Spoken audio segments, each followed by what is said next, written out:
নখে nail polish দিতে পাবে না মেয়েরা।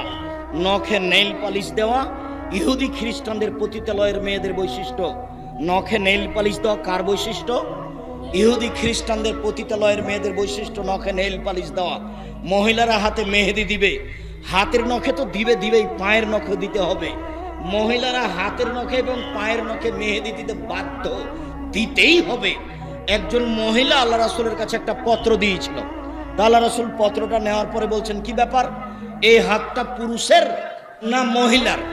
পুরুষের যদি হয় তাহলে মেহেদি নেই, ভালো কথা। মহিলার যদি হয় তাহলে মেহেদি নাই কেন? মহিলার হাতে মেহেদি ছিল না, তিনি নিন্দা করলেন। তার মানে মহিলারা হাতের নখে পায়ের নখে মেহেদি দিতে বাধ্য, দিতেই হবে।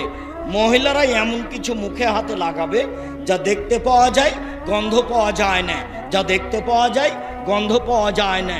বিউটি পার্লারে তারা ঢুকতে পাবে না, ঢোকা নিষেধ।